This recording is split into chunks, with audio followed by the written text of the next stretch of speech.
করি আজকাল বিশেষ করে বিজ্ঞানের যুগ, মডার্ন যে যুগ, আধুনিক যুগ, এখানে আমরা কোনো কিছু সহজেই গ্রহণ করতে চাই না।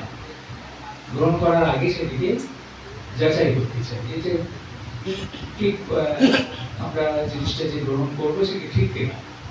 এটা বৈজ্ঞানিক মনোবৃত্তির পরিচয়। ঠাকুরও এরকম, আমরা যারা জানি ঠাকুরের কথা, তিনি বলতেন যে আমি বলছি বলে তুমি মানবে না, তোরা মানবি না, ভালো করে ভাববি, সেটা যদি গ্রহণ করার উপযুক্ত হয় তাহলে সেটা গ্রহণ করবি। ঠাকুর যখন কেউ বলতো যে আচ্ছা উনি বলছেন তুমি মেনে নাও, ঠাকুর বিরক্ত হতেন যে এই তোমার কেমন কথা, কেউ একটা বললো আর মেনে নিলাম, তা তোমার তুমি ভাবো সেই কথা ভেবে যদি তার মধ্যে কিছু সারবত্তা থাকে তাহলে তো সেটি গ্রহণ করো, বা তার সেটি গ্রহণ করার মতো করে তুমি গ্রহণ করো। তোমার যে প্রকৃতি, তোমার যে ভাব, মনের ভাব, সেভাবে তোমাকে নিতে হবে। ঠাকুরকে আমরা জানি যে তিনি কারোর ভাব নষ্ট করতেন না, যাকে যেমনটি দরকার হয়েছে তাকে সেভাবে তিনি নির্দেশ দিয়েছেন, পরিচালিত করেছেন। তার যারা অন্তরঙ্গ লীলা পার্ষদ পরবর্তীকালে তার কাছে আসছেন, সব স্কুলের বা সদ্য কলেজে যারা ঢুকেছেন সেই সব বালক ভক্তেরা, তিনি তাদের সঙ্গে কথা বলছেন বা তাদের প্রকৃতি অনুযায়ী তাদের গাইড করছেন, কি কি করতে হয়, তাদের কিভাবে চলতে হয়। যখন কেউ হয়তো একজন এক পথে চলছে, অন্য কেউ যখন তাকে একটু তাকে বাধা দেয় বা ওই পথে ঠিক না এরকম বলে, তখন ঠাকুরের কানে যদি সেটি যেত তাহলে তিনি তাকে নিষেধ করতেন ওভাবে করতে, যে ওর ভাবে চলে, তোর ভাব যদি এভাবে চলে, এভাবে তোর ভালো লাগে তুই এইভাবে চল। কারোর সমালোচনা করা যাবে না, কারণ প্রত্যেকের মন হচ্ছে আলাদা। আমাদের মনগুলো কারোর সঙ্গে কারোর মনের মিল নেই। প্রকৃতির এই যে বৈচিত্র্য, এটি থাকবেই। আমরা কে কোন স্তরে আছি, কোন পর্যায়ে আছি, একমাত্র ভগবানই জানেন। তিনি আমাদের সেইভাবেই চালাবেন। তার উপর যদি আমরা নির্ভরতা আনি তাহলে নিশ্চয়ই আমাদেরই কল্যাণ হবে। ঠাকুরের একটি কথা আমরা জানি, তিনি নিজের আমিত্ব খুঁজে পেতেন না। তিনি যে এত কথা বলতেন সারাদিন, স্বামীজি বলছেন যে দিনের মতো তিনি 20 ঘন্টায় কথা বলতেন, এরকম একটা কোনো দিন গেছে। ওই রাত্রিবেলা হাতে রাত 11টা 12টা বেজে যাচ্ছে, আবার 3টে 4টের সময় উঠে পড়ছেন। কোনো সময় দেখা যাচ্ছে তিনি ওই ঘোরাঘুরি করছেন, ঘরের মধ্যে পায়চারি করছেন, ঘুম টুম নেই চোখে। এমন যে মানুষটি, তিনিও বলতেন যে আমাকে মাই পরিচালনা করেন, আমি যা বলি সেটা আমার কথা নয়, স্বয়ং মা যা বলেন তাই বলে। মাস্টারমশাইকে মাঝে মাঝে বলছেন যে আচ্ছা বলো তো আমার কতটা নেই, আমিত্ব আছে, আমার কথা নেই। আমিত্ব মানে আমার যে ইগো, অহংকার, আমার আমিত্ব মানে যা বলছি আমরা তো সবসময় আমি করি। আমাদের তো আমিত্ব মানে খুবই স্ট্রং, সেটি আমরা বুঝতেই পারি যে আমার মধ্যে সেটি কত প্রবল। তো মাস্টারমশাইকে ঠাকুর মাঝে মাঝে বলতেন, মাস্টারমশাই তাকে বলতেন, ঠাকুরকে একদিন বলছেন যে আপনার আমিত্ব নেই, খুব সামান্য একটু রেখে দিয়েছেন যাতে আমাদের আপনি চালনা করতে পারেন বা উপদেশ করতে পারেন। সঙ্গে সঙ্গে ঠাকুর বলছেন না না, আমি রাখিনি, সেটি মাই রেখেছেন, যেটুকু আছে সেটাও মায়েরই। যদি আমি তো তার মধ্যে আমরা নাও দেখতে পারি, যদি কখনো দেখি সেটি মা। আমি তো নিশ্চয়ই কখনো কখনো প্রকাশ পেয়েছে, যখন তিনি তার বালক ভক্তদের কোনো দোষ দেখিয়ে দিচ্ছেন, এটা করা উচিত নয়, ওটা করা উচিত নয়, তখন নিশ্চয়ই মনে হবে যে তার যদি আমিত্ব না থাকতো, তিনি যদি একদম কিছু কাউকে না বলতেন তাহলে না বোঝা যেত। কিন্তু কখনো কখনো তিনি তিরস্কার করছেন, রচনা করছেন, স্বামীজিকে, নরেনকে বলছেন যে তোর তো কঠিন বুদ্ধি, যখন তিনি সমাধিতে মগ্ন হয়ে থাকতে চাইছিলেন, আবার সেই নারী যখন তারা গুরু ভাইকে ওই শক্তি সঞ্চারের মতো ব্যাপার, তিনি ধ্যান করছিলেন শিবরাত্রির দিনে। স্বামী নরেন্দ্র তাকে বলে আমার একটু হাত ছুঁয়ে থাকতে গিয়ে আমাকে দেখলেন যে একটা শক্তি যেন তার মধ্যে আসছে। এই যে যখন ঠাকুরের কাছে টের পেয়েছেন কাশীপুরের ঘটনা, তখন নরেন্দ্রকে ডেকে তিনি একটু যেন বললেন যে ঠিক হয়, সে একটা রাস্তায় চলছিল, একটা পথে সে অগ্রসর হচ্ছিল, তুই যে তাকে এরকম একটা করে দিলি, তাতে তার অনিষ্ট হবে বা সে অন্য পথে যাওয়ার চেষ্টা করবে। আমরা দেখি ভক্ত মালিকাতে এই যে ভক্তটিকে বালক ভক্ত ঠাকুরে তাকে স্বামীজি একটু ছুঁয়ে থাকতে বলেছিলেন, তার কিন্তু একটা পরিবর্তন হলো। তিনি যে পথে যেভাবে চলছিলেন সেখানে একটা তার মধ্যে পরিবর্তন এলো। স্বামী তাকে ছুঁয়ে একটা তার মধ্যে শক্তির যেন একটা সঞ্চরণ হল, তার মধ্যে সঞ্চারিত হলো। তো সেটি ঠাকুর বারণ করছেন। আমি এক সময় বলছেন যে ঠাকুর আমাদের ছিলেন একেবারে মৌলিক। ঠাকুর কাউকে অনুসরণ করেননি। অনুসরণ করবেন কি? মা তাকে চালিয়েছেন স্বয়ং জগৎজননী, সেখানে অনুসরণের কোনো ব্যাপার নেই। তাকে অবশ্যই তার গুরুরা যখন এসেছেন তাকে নির্দেশ দিয়েছেন, সেই মতো তিনি করেছেন, কিন্তু তার কোনো কথাই কোনো অন্য কারোর সাথে কত মিলবে না, বা মিললেও তার কিছু আরো গভীর অর্থ সেখান থেকে পাওয়া যাবে।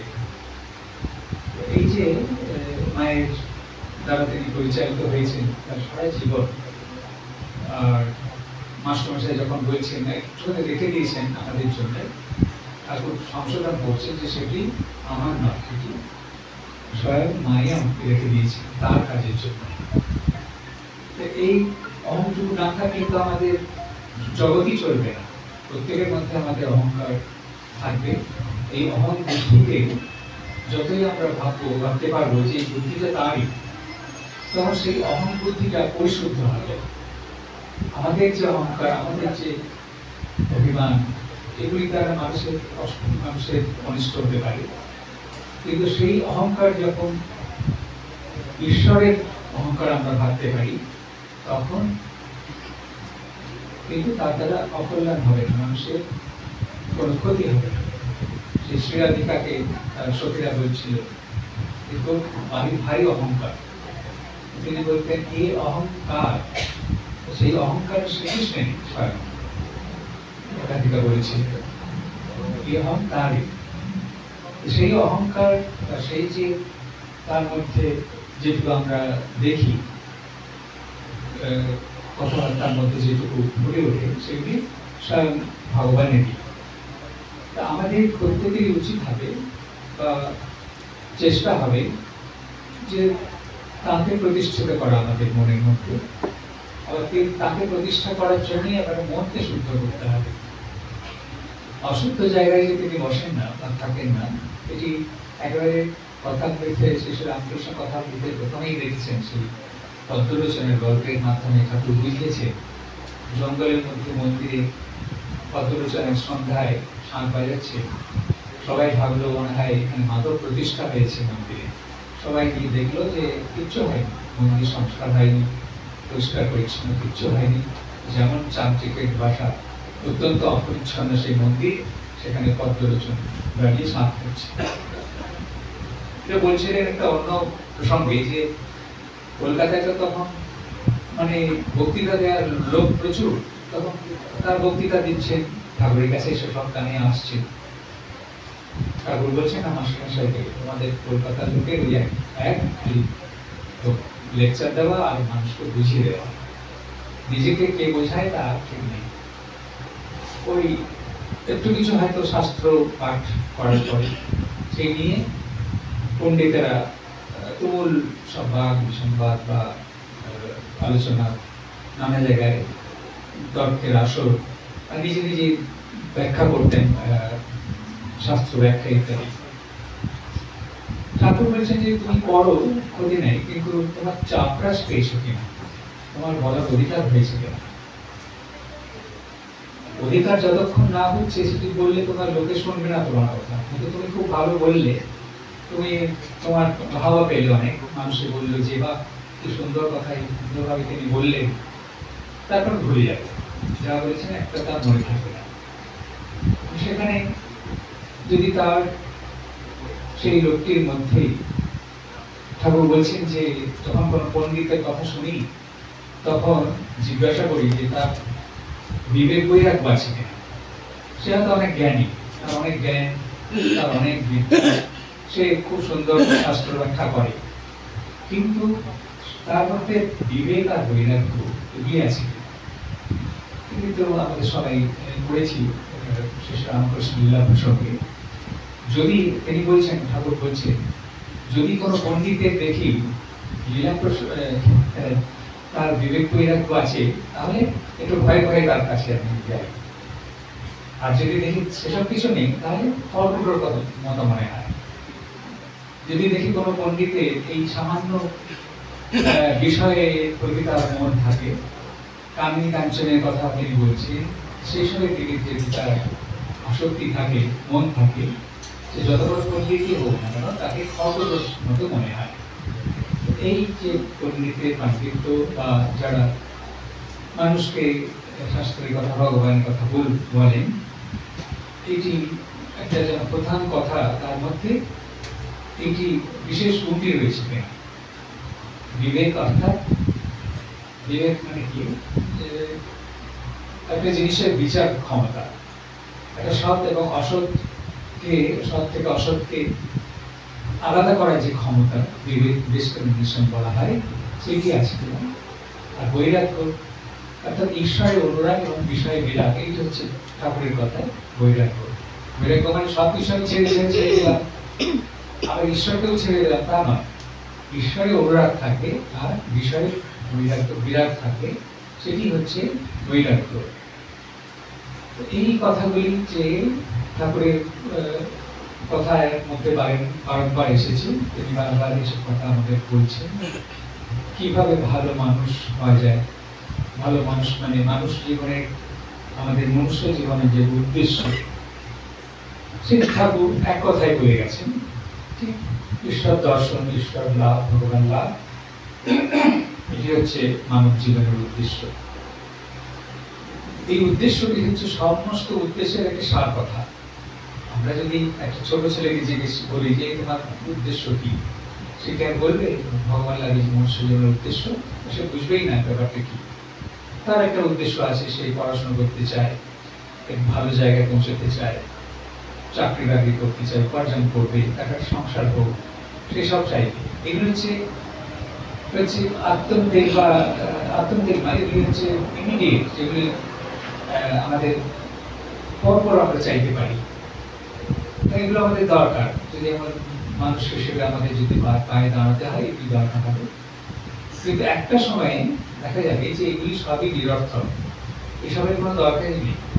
কিন্তু এইসব বুদ্ধি, এসব বিবেচনা আগে আসবে না। একটা কম বয়সী ছেলে মেয়ে কখনোই আসবে না। তাদের চিন্তা চলবে জগতের যেমন চিন্তা আছে সেইভাবেই। ঠাকুরের যেসব কথা, সেগুলো একদম চরম কথা। তিনি সমস্ত কিছুর একটা কালমিনেশন যেখানে হয়েছে, সেখানে তিনি বলে দিচ্ছেন এইটাই হচ্ছে তোমাদের জীবনের উদ্দেশ্য। আর আমাদের ভারতবর্ষে বিশেষ করে সমস্ত শাস্ত্রে এই কথাই বলা হয়েছে যে তোমার তাকে জানো, আত্মানম বৃদ্ধি, এই হচ্ছে তোমার জীবনের একমাত্র লক্ষ্য।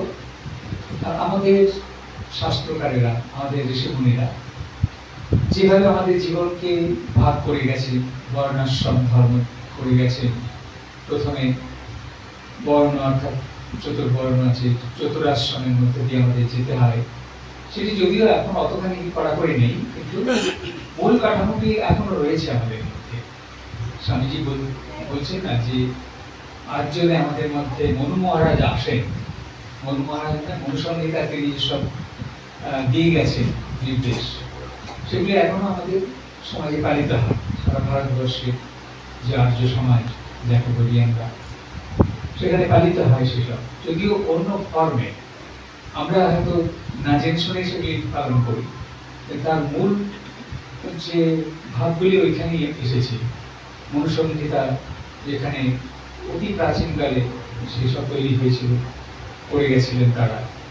তিনি স্বামীজি বলছেন আজকে মনু মহারাজ, সেই মনু স্বয়ং যদি আজকে আসেন আমাদের ভারতবর্ষের মাটিতে, তিনি দেখবেন যে বা আমি যা করে গেছিলাম সেই কিছু হচ্ছে, অন্তত পরিকাঠামোটা ঠিক আছে। যদি তার মধ্যে অনেক রকম সমস্যা সাময়িকভাবে নানা রকম হয়তো জুটেছে, পরিবর্তন কিছুটা এসেছে, কিন্তু মূলে আমাদের ওই উদ্দেশ্য আছে। আমাদের কর্মজীবনী বই, আমাদের পারিবারিক জীবন, আমাদের সারা জীবনের উদ্দেশ্য থাকে কিভাবে আমরা ওই ভগবানকে লাভ করব। যদিও সেটি আমরা জানি না, সেটা অজান্তে আমাদের মনে থেকে যায়। ঠাকুর যেমন বলছেন যে তুমি জানো আর নাই জানো, তুমি স্বয়ং রাম। আমরা জানি আর নাই জানি, আমাদের মধ্যে তিনি রয়েছেন, অজান্তে তিনি আমাদের পরিচালনা করছেন। এবং হয়তো মায়ার বসে আমরা ভাবছি যে আমরা করছি, আমার যে শ্রেয় পথ সেটা আমি নিজেই ঠিক করছি। হ্যাঁ, এই বুদ্ধিটা কে দেয়? সেই গীতায় যেমন শ্রী ভগবান বলছেন দদামি বুদ্ধি যোগন্তম ইয়েন মা উপযান্তিতে।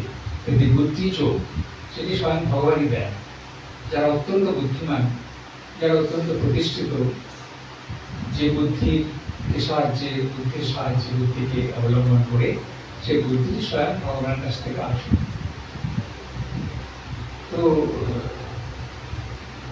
এই দিক দিয়ে আমরা নিজেদের যদি ভাবি যে আমি করছি সবকিছু, তাহলে সেই সুন্দর কথা আছে না যে আগুনে পাত্রের মধ্যে ফোড়ানো হচ্ছে, আলু পটল সব লাফাচ্ছে, আগুনটা সরিয়ে নাও, দেখতে সব আবার চুপচাপ হয়ে গেল। চৈতন্য স্বরূপ যিনি রয়েছেন আমাদের মধ্যে, এই চৈতন্য কিন্তু বুদ্ধিতেই সবচেয়ে বেশি প্রতিফলিত হয়। আমাদের শাস্ত্র বলে যে চৈতন্যের প্রতিফলিত যে বুদ্ধিতে প্রতিফলিত যে চৈতন্য, সেটি জীবত্ব, মানুষের আমাদের জীবত্ব বা আমাদের আমিত্ব এই বুদ্ধিকে অবলম্বন করে, যাকে আমরা সাধারণভাবে আমিত্ব বলি, আমার ইগো বলি বা যাই বলি, সেটি আসছে স্বয়ং ভগবান। সেটি বুঝতে আমাদের বহু সময় লাগে। নানা ঘাত প্রতিঘাত, নানা অবস্থার মাধ্যমে আমাদের যেমন অভিজ্ঞতা বাড়ে এই সংসারের মধ্যে, তেমনি আমাদের সেই ভূয় দর্শন হয়। ভূয় দর্শন মানে যেটি শ্রেয় দর্শন, যে আসল যে ব্যাপারটা কোথায়। মানুষ আমরা হয়ে গেলাম, কিছুদিন থাকলাম, আবার চলে গেলাম, এটি সব কিছু না। সেই নচিকেতার মনে যেমন এসেছিল যে এই যে মৃত্যু পরে কেউ বলেন কিছু থাকেন, আবার কেউ বলেন যে থাকেন না, আসল ব্যাপারটা কি? স্বয়ং যমকে সেই প্রশ্ন তিনি করেছেন নচিকেতার, এবং যম কিছুতেই তাকে বলবেন না। তারপর দেখলেন যে ছেলেটি তো নাছরবান্ধা, কিছুতেই কোনো মতে একে ঘোরানো যাচ্ছে না। কত রকম তাকে প্রলোভন দেখালেন, কত তাকে যে তার সাংসারিক জীবনে যত রকম মানুষের চাওয়া হয়, একদম সব কিছু তাকে দিতে চাইলেন। তার কিছু চাই না, তার চাই এই যে মৃত্যুর পরে কি হয় এটি জানা। কঠোপনিষদের গল্পটি অত্যন্ত প্রিয় ছিল স্বামীজির। এই কঠোপনিষদ তিনি বলতেন সব উপনিষদ না পড়লেও অন্তত কঠোপনিষদটি পড়বে। সেটি তার ভাষাগুলো খুব সহজ, কঠোপনিষদে বুঝতে খুব একটা অসুবিধা হয় না। সামান্য সংস্কৃত জ্ঞান থাকলে কঠোপনিষদ বোঝা যায়। যদিও প্রত্যেক উপনিষদই যেন বলা হয় যে সমস্ত বেদান্তেরই সার সেই উপনিষদে রয়েছে। সমস্ত সার এক একটা উপনিষদই এক একটি স্বতন্ত্র হলেও তার মধ্যে মূল ভাব একই। খালি আমরা ভাগ করেছি, আমরা মানে ব্যাসদেব এটি ভাগ করে গেছেন, চতুর্বেদ ভাগ করেছেন, এবং কোন কোন বেদের অন্তর্গত হবে কোন কোন উপনিষদ সেগুলি তিনি বলে গেছেন। এগুলি ভাগ করার উদ্দেশ্য আছে, কারণ উপদেশ বা নির্দেশ যাই বলি না কেন, একই উপদেশ সবার ভালো লাগে না। একই রকম উপদেশ, উপদেশ বা নির্দেশ যদি বিভিন্ন রকম বলা হয় তাহলে বিভিন্ন রকম মানুষ সেটি গ্রহণ করতে পারে। যে একই জিনিস হয়তো তিনি বলছেন, আমি বলছি একরকম ভাবে, আরেকজন বললে আর একরকম ভাবে, দেখা যাবে যে আমার কথাটা যে নিতে পারছে অন্যের কথা সে নিতে পারছে না, বা অন্যের কথা যে নিতে পারছে আমার কথা নিতে পারছে না, কিন্তু মূল ভাবটা ওইখানে। যা শাস্ত্রের যে একবাক্যতা বলা হয়, একবাক্যতা মানে একটাই একটাই উদ্দেশ্য থেকে শাস্ত্র আমাদের সবসময় দেশটি নিবদ্ধ করতে চাইছে, কিন্তু নানাভাবে। আর এই যে একবাক্যতা নিয়ে নানা মুনি নানা মত হয়েছে, যে সেই যে মূল জিনিসটি কি, যাকে ব্রহ্ম বলা হচ্ছে, যাকে পরমাত্মা বলা হচ্ছে, আত্মা বলা হচ্ছে, এটি আসলে কি? তিনি নিরাকার, সাকার, নাকি নিষ্ক্রিয়, নাকি সক্রিয়, ক্রিয়াশীল? এগুলি নিয়ে নানা শাস্ত্রকারদের মধ্যে নানা ভেদ, এবং তার থেকে আমরা মূল যে তিনটি ভাগ পাই, একটা দ্বৈত, একটা বিশিষ্টাদ্বৈত, আমরা দ্বৈত, এই তিনটি মূল যেন ভাগ হয়ে গেছে, বা মানুষের এই তিনটি আমরা কেউ কেউ দ্বৈতবাদী হতে ভালোবাসি, কেউ কেউ বিশিষ্টাদ্বৈতবাদী, কেউ কেউ অদ্বৈতবাদী। এই যে মানুষের মনের গঠন, এগুলি বিভিন্ন রকম, এটি স্বয়ং ভগবানের সৃষ্টি করেন। আর নানা ধর্ম যে হয়েছে সেটিও ভগবানের ইচ্ছাতে হয়েছে। ঠাকুর স্বয়ং তিনি বলছেন এই যে নানা ধর্ম মানুষের মধ্যে আছে, আমাদের পৃথিবীতে যে নানা ধর্ম আছে সেটি ঈশ্বরেরই ইচ্ছায় হয়েছে। স্বামীজি তার বক্তৃতায় বলছেন যে একই রকম পোশাক যদি সবাইকে পরিয়ে দেওয়া হয় তাহলে কেমন লাগবে? যে জ্যাক, জন, পিটার, পল সবাইকে একরকম জামা পরিয়ে দেওয়া, একরকম প্যান্ট পরিয়ে দেওয়া, ভালো লাগবে কি? একেবারেই ভালো লাগবে, আর তারও নিজেরও ভালো লাগবে না। তো এই জন্য যে আমাদের রুচি বৈচিত্র্য আছে, সেই রুচি বৈচিত্র্যের জন্যেই নানা মত, নানা পথ তারই ইচ্ছাতে হয়েছে। ঠাকুরের একটি প্রধান যে কথা, যত মত তত পথ, এইটি থেকে আমরা বুঝি যে ঠাকুর কোনো মতের তিনি নিন্দা করছেন না, কারণ তিনি দেখেছেন যে প্রধান যে ধর্মগুলি আমাদের পৃথিবীতে আছে, যাদের মধ্যে সংঘর্ষ বা দলাদলি বা উচ্চ নিচু ভাব আছে নিজেদের মধ্যে, সেগুলি কেবলমাত্র বোঝার ভুলেই হচ্ছে। যিনি একেবারে চরম অবস্থাতে পৌঁছেছেন তার মধ্যে এই ভেদ দৃষ্টিত নেই, তার মধ্যে সেই ভগবানকে তিনি দেখছেন, এবং তিনি তার পথের কথা বলছেন, যে পথ দিয়ে চলে তিনি নিজে গিয়েছেন, সবাইকে তিনি তার কাছে যারা আসছে তাদের বলছি যে তুমি এই পথে চল। কারণ প্রত্যেক মতেই যদি তাকে পাওয়া যায়, ভগবানকে লাভ করা যায়, প্রত্যেক ধর্ম যদি সত্য হয়, তাহলে কেনই বা এত বিভেদ সৃষ্টি হবে? এটি আমাদের মনে হতে পারে। এর উত্তর হচ্ছে যে যিনি সৃষ্টি করে গেছেন, একজন ধর্ম প্রতিষ্ঠা যিনি করেছেন, প্রতিষ্ঠাপক, তিনি কোনো ভেদ দেখেন, কিন্তু তার যে অনুগামীরা পরবর্তীকালে যারা এসেছে তারা তাকে বুঝতে পারেনি, তারা পুরোটাকে গ্রহণ করতে পারেনি, বা তার ভাবটিকে তারা নিতে পারেনি, তারা অযোগ্য, তাদের যোগ্যতা নিয়ে তারা আসতে পারেনি। যখন এই অযোগ্য ব্যক্তির হাতে সেই সব ধর্ম করেছে, তার নানা রকম বিকৃত ব্যাখ্যা হয়েছে, এবং তারপরে এই যে আমাদের ধর্মে ধর্মে এত অশান্তি, এত যুদ্ধ বিগ্রহ যে চলে, ধর্মের যে একটা বিরাট ভূমিকা যুদ্ধ বিগ্রহের মধ্যে পৃথিবীতে।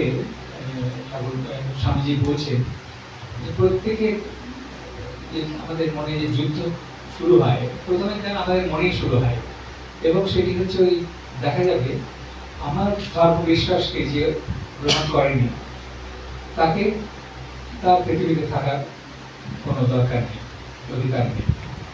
এরকম আছে না খুব উগ্রবাদী যারা, তারা এইটি ভাবে যে আমার ধর্মে ঠিক আর সব কটাই বিধর্মীয়রা ওদের শেষ করো, ওদের রাখা যাবে না। ঠাকুর অনেকটা যেন প্রশমিত করলেন এই ভাবকে, কিন্তু ধর্ম পালন করেছেন এবং পালন করলেন। তার মধ্যে তার যে চারিত্রিক দৃঢ়তা, তার যে শুদ্ধ মনে, সেসব ধর্মের চরম অবস্থায় পৌঁছতে তার বেশি সময় লাগে। 3 দিনের মধ্যে তিনি সমস্ত ধর্মকে উপলব্ধি করেছেন, বা কিছু কালের মধ্যে 3 দিনের মধ্যে বলা হয় যেটি 64খানা তিনি তন্ত্রোক্ত যে পদ্ধতি আছে সেগুলি তার 3 দিন করে লেগেছিল, বা বেদান্ত যে তোতাপতি তাকে বেদান্ত শিক্ষা দিলেন সেখানেও তিনি 3 দিনেই নির্বিকল্প সমাধি লাভ করেছিলেন। অন্যান্য ধর্ম তিনি পালন করেছেন খুব বেশি দিন, ওইরকমই হয়তো 3 দিন, কোনটা হয়তো আরো কম বা অল্প বেশি, সেখানে সেই ধর্মের চরম অবস্থা তিনি পৌঁছেছেন। তার ফলে তিনি বলতে পেরেছিলেন যে যত মত তত পথ, মত এবং পথ কিন্তু থাকবে বটে। পথ মানে যে পথের শেষে আমরা একটা নির্দিষ্ট স্থানে পৌঁছাই, লক্ষ্যে পৌঁছাই। পথই যদি হবে, সেই পথে যদি আমরা পুরোপুরি যদি অতিক্রম করি তাহলে ওই শেষে গিয়ে দেখবো সেই মতগুলো পথগুলো এক জায়গায় গিয়ে মিলছে। একটা যেমন একটা কেন্দ্রবিন্দু থেকে যদি আমরা কতগুলো সরলরেখা টানি, অসংখ্য সরলরেখা হবে। ওই বিন্দু থেকে চারিদিকে যদি আমরা সরলরেখা টানি তাহলে সেই সরলরেখার সংখ্যা কত হবে? অসংখ্য, যেগুলো ইননিউমারেবল একদম। কতটা? 4টে, 2টো, 4টে, 8টা, 10টা, হাজার হাজার টানতে পারি। কিন্তু সেগুলি যখন মার্চ করে এক জায়গায়, তখন একটা জায়গাতে আবার সেই এই ধর্মগুলো যেন সেই রকম। মানুষের মন, মানুষের যে চিন্তা, সেগুলি আস্তে আস্তে ধীরে ধীরে ওই গিয়ে একদম সেন্টারে যখন যায় তখনই তার ভগবত প্রাপ্তি হয়, বা যে স্বরূপ, যে আমরা বলি স্বরূপ আমাদের লাভ হওয়া, স্বরূপ আমরা লাভ করি। তো সেই স্বরূপকে চিন্তা করা, স্বরূপকে লাভ করা, ভগবান লাভ মানে তাই। ভগবান লাভ মানে এমন নয় যে কোনো একটা আলাদা কিছু আছে তাকে আমরা পেয়ে গেলাম। কোনো কিছু লাভ করা মানে কি? আমার থেকে যেটা আলাদা সেটাকে আমরা হাতের কাছে যখন পেয়ে গেলাম সেটি লাভ করা হলো। কিন্তু ভগবানের লাভ সেরকম কিছু নয়। যিনি আমার মধ্যে রয়েছেন তাকে আমার উপলব্ধি করা, হয়তো আমরা দর্শন করতে পারি, হয়তো ভগবানের কোনো রূপ আমি দর্শন করলাম, তার কোনো লীলা আমরা দর্শন করলাম, এরকম হয়তো হতে পারে। কিন্তু আসল কথা হচ্ছে আমার স্বরূপে পৌঁছানো। স্বামীজির কথার সঙ্গে যারা, লেখার সঙ্গে, তার বক্তৃতার সঙ্গে যারা পরিচিত, তারা সবাই জানেন যে স্বামীজির কথা, বক্তৃতার একটাই মাত্র যেন লক্ষ্য তিনি ওই ভেতরের বস্তুতে পৌঁছানো। আমাদের এই যে পৃথিবীর সব কিছু কাণ্ড কারখানা তিনি বলে গেলেন, অমুক দেশে কিভাবে চলছে, অমুক দেশ কেমন চলছে, আমাদের সারা পৃথিবী কিভাবে কোন দিকে চলছে, পৃথিবীর চিন্তাধারা কিভাবে চলছে, কোন দেশ কি নিয়ে থাকে, কোন দেশ কোনটা ভালোবাসে, এই তো সঙ্গী কথা এগুলো পাই আমরা। কিন্তু যখন এই ভারতবর্ষের কথা বলছেন তখন কিন্তু এখানকার যে রীতিনীতি বা আমাদের যে একদম আলটিমেট গোল, সেটি কিন্তু ওই আত্মতত্ত্ব তিনি থামছেন গিয়ে সবকিছু যেন আবার আস্তে আস্তে উঠিয়ে তিনি ওই দিকে আমাদের লক্ষ্যটাকে স্থির করছে। স্বামীজি কোনো ডিটেল যে আমাদের কিছু দিয়ে গেছেন তা, যদিও মোটর উৎসাহ করে গেছেন তিনি একেবারে শেষের দিকে, হয়তো তার মহাসমাধি লাভের কিছু দিন আগে এগুলি হয়েছে বেলুড়মঠে। কিন্তু অন্যান্য যেসব হয়তো মানুষ তৈরি, দেশ গঠন, এগুলি কিভাবে হবে এর জন্য তিনি ডিটেলস কিছু বলে দেন যে তোমরা এভাবে চলো, এভাবে চলো। রাজনীতিকে তিনি কোনোদিন কখনো তিনি নির্দেশ দেননি যে এভাবে তোমরা দেশটাকে পরিচালনা করো, কখনো বলেনি। তিনি বললেন তুমি নিজে মানুষ হও, সেই মানুষ তৈরি হয়ে যায়, তাহলে সেই মানুষই সব কিছু দেখবে, সে বুঝতে পারবে কোনটা ভালো কোনটা মন্দ। সেই সেটি যখন তার বুদ্ধির মধ্যে আসবে তখন দেশও গঠিত হবে। দেশ তো মানুষ ছাড়া কিছু না, মানুষ নেই তো দেশ। আমাদের আজকে অভাব হয়েছে সেই মানুষের। মানুষ যতদিন ঠিক ঠিক মানুষ না ঘুরবে, সে আমাদের দেশের ঘুরবে তার অন্যান্য জগতের যে কোনো দেশের হোক, সেই দেশের দুঃখ দুর্দশা অশান্তি অনেক বুঝতে হবে। ভারতবর্ষের একটা নিজস্ব ধারা আছে, সেই ধারা থেকে কখনো বিচ্যুত হওয়া যাবে না। এটি বর্তমান কালে যেমন, প্রাচীনকালেও যেমন, এখনকার যুগেও যারা একটু চিন্তাশীল ব্যক্তি তারা এটি মানে, হয়তো স্পষ্টভাবে বলেন না, কারণ স্পষ্টভাবে বললে তাদের স্বার্থে লাগে, তারা হয়তো ঠিক মতো কাজ করতে পারবেন না, কিন্তু মনে মনে সবই বোঝে যে আমাদের দেশের যে নিজস্ব একটা জলবায়ু আছে, নিজস্ব একটা মাটিতে আমাদের বেঁচে থাকতে হবে, যে মাটি থেকে আমরা আমাদের প্রাণ রস পাবো, আমরা বেঁচে থাকার সমস্ত উপাদান পাবো, সেটি অন্য কোনো জাত থেকে নিলে আমাদের হবে না। তাদের হয়তো আমরা নেব যতটুকু আমাদের মানে যতটুকু দরকার সেইটুকু, কিন্তু নিজেকে অস্বীকার করে নয় বা নিজেকে ভূমিচ্যুত হয়ে নয়। আমরা নিজের শেকড় নিজের ভূমিতেই থাকবে, গ্রহণ করব আমাদের ডালপালার মাধ্যমে, শাখা প্রশাখার মাধ্যমে, অন্যান্য গ্রহণ করে আমাকে আরো হৃষ্টপুষ্ট হতে হবে। স্বামীজির সে বিখ্যাত কথা যে বেদান্ত কাপুরের ওয়েস্টার্ন সায়েন্স। তিনি কখনো বলেন যে না তোমরা জীবনে কোথাও বসে থাকো, হ্যাঁ অন্যান্য জাতির সঙ্গে মিশা দরকার নেই, করেন। তিনি সবসময় বলেছেন যে পৃথিবীরা কোন দিকে যাচ্ছে দেখো, তুমি নিজের চোখে দেখো, দিয়ে সেইভাবেই তোমরাও চলো, কিন্তু নিজের যে একটা মধ্যে যে আমাদের মধ্যে যে আত্মশক্তি রয়েছে সে কথা তুমি কখনো ভুলে দেবে না। সেই শক্তিকে দিকে আমাদের নজর রেখে চলতে হবে। আর সেটি হচ্ছে কি, তাও বলেছেন তিনি, ঈশ্বর যদি বলি বা ব্রহ্ম যদি বলি, তিনি হচ্ছেন সমস্ত কল্যাণের আকর। আমাদের এমন কিছু করা উচিত হবে না যাতে অন্যের কল্যাণ হয়, অন্যের অমঙ্গল হয়। সেই জন্যে ভগবান লাভের পথ বা আমাদের আত্মজ্ঞান লাভের পথে কতগুলো পথের কথা ঠাকুর যেমন বলেছেন, স্বামীজিও তেমনি বলেছেন। অবশ্য স্বামীজির কথা সেই ঠাকুরের কথা প্রতিধ্বনি মাত্র, ঠাকুর বলেছেন তার মতো করে, আর স্বামীজি বলেছেন তার মতো করে। তার কথা ঠাকুর যখন বললেন যে দেখো সেবক জ্ঞানের জীব সেবার মাধ্যমে আমাদের চলতে হবে, বা এটি আমাদের করা উচিত। কারণ কি, যে সেই যে আমাদের সম্মুখে যারা রয়েছেন জীব রূপী সেই শিব, তারা যদি সাহায্য না পায়, তারা যদি মানুষের সাহায্য না পায়, যারা সাহায্য করার উপযুক্ত, তারা এগোতে পারবে না। আমাদের প্রত্যেক মানুষের মধ্যে এই অনুভবটি থাকা উচিত যে তারা স্বয়ং ভগবানই, কিন্তু কোনো কারণে তারা নিজেদের স্বরূপকে ভুলে আছে, তার একটা দুর্দশার মধ্যে দিয়ে আছে, অজ্ঞানের মধ্যে আছে, তাদের মধ্যে সেই অজ্ঞানটি দূরীভূত হয়নি বা জ্ঞানের সেই বিকশিত হয়নি। তার যে অভাব সেটি দিয়ে তাকে সাহায্য করতে হবে। যে আমাদের রামকৃষ্ণ মিশনের নানা রকম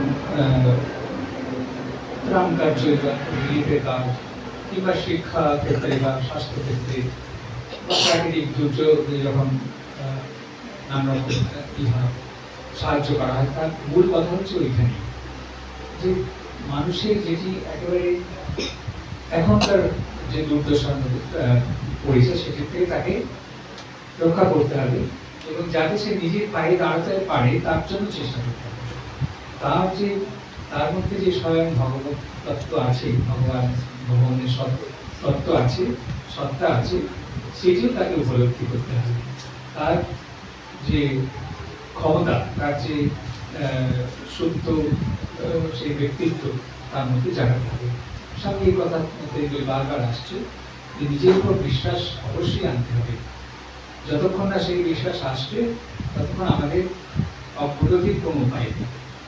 আমাদের হয়তো প্রকৃতি আমাকে চেপে ধরবে, দিয়ে তার মতো করে আমাদের প্রকৃতির দাস আমাদের করতে চাইবে, কিন্তু আমাদের হতে হবে প্রকৃতির উপরে উঠতে হবে। আমাদের যে জন্ম জন্মান্তরের সংস্কার আছে তার থেকে বেরিয়ে আসতে হবে, সেটা নিজের পুরুষকার বলে। স্বামীজি এইটিকে বারবার বলেছেন, প্রত্যেকের মধ্যে সেই শক্তি রয়েছে, কেবলমাত্র আমরা সেটিকে অনুশীলন করি না। সেই সম্বন্ধে আমরা অবহিত নই বলেই আমাদের এই একটা অস্থিরতার মধ্যে চলতে হয় এবং সেটি আমরা করতে পারি। নিজেকে আমরা যেন ভাবি যে আমরা দুর্বল, আমরা অজ্ঞ, দুর্বল, আমরা কিছু করতে পারি না। স্বামীজিকে পড়লে, স্বামীজির কথা যদি আমরা ধ্যান করি, তখন বুঝবো যে না, আমি সব কিছু করতে পারি, কারণ সেই সর্বশক্তিমান রয়েছেন আমার হৃদয়ে, কেবলমাত্র তাকে জাগাতে হবে। সেই জাগরণের মাধ্যমে আমাদের মধ্যেও শক্তি জাগৃত হবে, এবং তার সঙ্গে যদি ভগবত কৃপা যুক্ত হয় তাহলে আর কোনো অসুবিধা নেই। আত্মকৃপা এবং ভগবত কৃপা দুটি দরকার। সঙ্গে সঙ্গে কেবলমাত্র যারা অসম্ভব বুদ্ধিমান, বুদ্ধি তাদের আছে, তারা হয়তো ভগবানের তাদের কিছু দরকার হয় না, তারা ভাবে যে আমরা নিজের বুদ্ধিতে এগোবো, ভগবানকে আর কষ্ট দিয়ে কি হবে। আবার যারা অতটা ভাবতে পারে না, তারা ভাবে না, ভগবান আমার শক্তি রয়েছেন, তার কৃপা দিয়ে, তার শক্তিতে আমি শক্তিমান হয়ে উঠব। এরকম করে আমাদের চলতে হবে। আজকে এখানে এসে খুব ভালো লাগলো মায়েদের এই যে তাদের যে চেষ্টা, উদ্যম, অধ্যবসায়, ধৈর্য, এগুলি তাদের মানে নিজস্ব ক্ষমতা, তারা এটিকে ধরে রেখেছেন এবং মাও তাদের পরিচালিত করছেন। এখানে একটা মোটামুটি একটা স্থিতাবস্থার মধ্যে তারা এসেছে। আরো হয়তো বিস্তার লাভ হবে, আরো মায়ের ইচ্ছা, আরো মানুষের আসবেন, আরো মায়েরা এখানে যুক্ত হবেন, তারা ভাববেন আরো কিভাবে সমাজে আরো তারা কিভাবে কাজ করতে পারে, তাদের আস্তে আস্তে সেই হবে। আমরা হয়তো দেখে যেতে পারবো না, কিন্তু মা তার কাজ করবেন, হয়তো ধীরে ধীরে হতে পারে, ধীরে ধীরে সেই তার কাজ তিনি করবেন। হয়তো আমরা তার কাছে প্রার্থনা করি আমরা যে যেন সবাই সুখে থাকুক, শান্তিতে থাকুক, সবাই যেন আনন্দ পাক, শান্তি লাভ করুক, এটি আমাদের প্রার্থনা নিরন্তরভাবে। এবং ঠাকুর মা স্বামীজি যে এলেন আমাদের মধ্যে, এই তো মাত্র কয়েকদিনের ব্যাপার। আমাদের ঠাকুর দাদা কিংবা তাদের বাবারা, তারা হয়তো ঠাকুর মাকে দেখেছেন, তাদের সন্তানদের দেখেছেন। খুব বেশি দিনের কথা নয়, ঠাকুরের কথা যে ছড়িয়েছে যথেষ্টই, কিন্তু মানুষের গ্রহণ করতে করবে মানুষ। এটি স্বামীজি বারবার বলেছেন যে জগতের উন্নতি হবে যদি তারা রামকৃষ্ণ পদতলে বসে শিক্ষা লাভ করে। স্বামীজির একটি কথা। তো এত ধীরে ধীরে সেটি হবে যে আমরা আমাদের জীবনকালে না দেখলেও স্বামীজি তো একেবারে পরিশ্রম দ্রষ্টা মহাপুরুষ, তার কথা অবশ্যই হবে। যেটুকু সাহায্য আমরা করতে পারি সেটুকু আমাদের করতে হবে, এই হচ্ছে কথা। যদি আমরা সেই তাতে হাত লাগাই তাহলে আমরাই ধন্য হব। জগন্নাথের রথ বলা হয় যে মানুষই টানে, তার কিন্তু নয়। জগন্নাথের যদি কৃপা না হয়, তার শক্তি যদি না যুক্ত হয়, তখনও মানুষগুলো টেনে তাকে নড়াতে পারবে। আমরা যে ধরি জগন্নাথের রথের রশিটা, আমরা ধন্য হওয়ার জন্য, আমি জানছি বলে রথ চলছে তা নয়। এটা আমরা হয়তো ভাবতে পারি।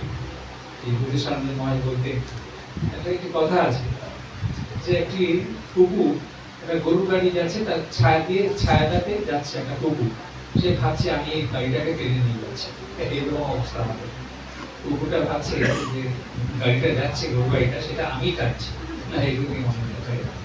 এরকম একটা আছে, দোহা টোহা আছে। যাই হোক, তো তারই ইচ্ছায় সবকিছু চলছে, এটি বিশ্বাস রেখে আমাদের এগিয়ে যেতে হবে, আমাদের উদ্যোগী হতে হবে, আমাদের যতটুকু আমরা পারি তার এই সাথে আমাদের ইচ্ছা যেন মিলিয়ে দিতে পারি। তখন দেখবো যে তিনি সর্বময় কর্তা হয়ে আমাদের হৃদয়ে বসেছে। আজকে এখানে শেষ করতে হবে। আর এখানে একটা রয়েছে গান করলে ভালো হয়। কোন একটা 40 বাজে কতক্ষণ চলবে? গানের জন্য এই যে এটা শুধু আপনার গানের জন্য এই জি গান তো এখন আর হয় নাকি? গান হবে না এটা হবে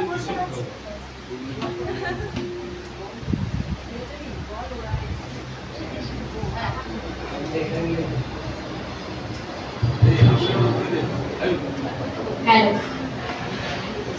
পূজনীয় মহারাজের মূল্যবান বক্তব্য আমাদের ভবিষ্যতের পথ চলার পাথেয় হয়ে রইল। আশা করব পূজনীয় মহারাজ আবার আসবেন এবং আমাদের মধ্যে থেকে আরো আমাদের কিছু বক্তব্য রেখে আমাদের সমৃদ্ধ করবেন। এখন আমরা মহারাজের গান শুনব। তার আগে বাকি রিক্সা চালক ভাইয়েরা এখানে এসে উপস্থিত হয়েছেন, তাদেরকে উপহার সামগ্রী তুলে দেবেন তাদের হাতে পূজনীয় মহারাজ।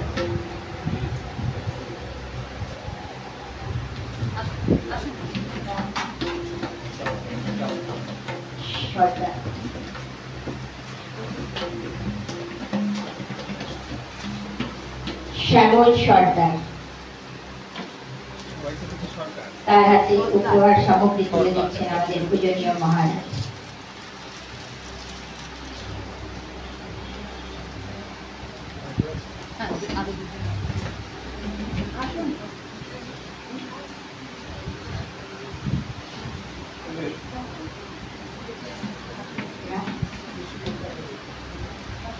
বিশ্বজিৎ পরামানিক উপহার সামগ্রী তুলে দিচ্ছেন পূজনীয় মহারাজ।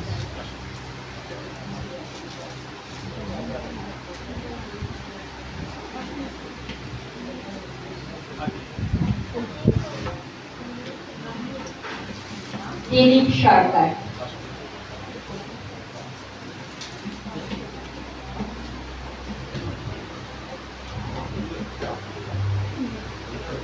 এখন মহারাজের গান তার সঙ্গে তবলা সঙ্গত করবেন বিবেকানন্দ বিদ্যাপীঠের প্রাক্তন ছাত্র দীপতারা দাস।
আমরা গান শিখেছিলাম মানে 50 বছর আগে, যখন আশ্রমে আসি আর কি পড়াশোনা করতে।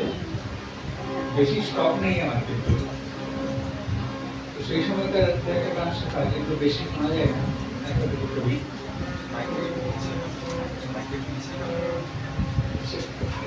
ঠিক আছে, তুমি এগিয়ে দে, নামাবে হয়।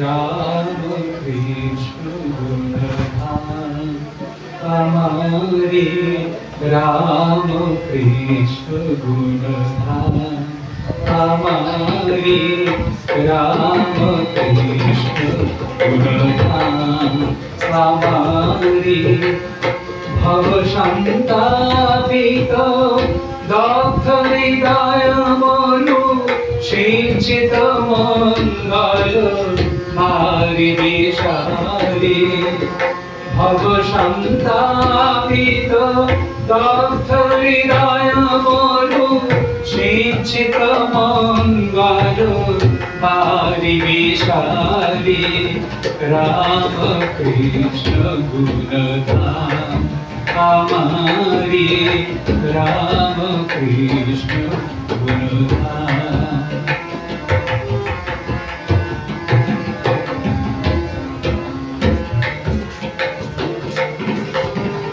पूर्णानंद श्री राम श्याम जुग मूर्ति एक अवतार बिहारी पूर्णानंद श्री राम श्याम जुग मूर्ति एक अवतार बिहारी निखिल चराचर धर्म समन्वय निखिल चराचर धर्म समन्वय श्याम सनातन स्थापनकारी निखिल चराचर धर्म समन्वय श्याम सनातन स्थापनकारी राम कृष्ण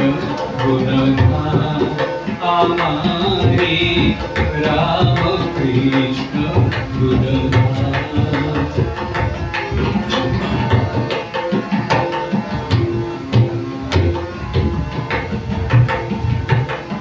शारद चंद्र निंदित मुखयुज्जल शांति निझर मृदुहासे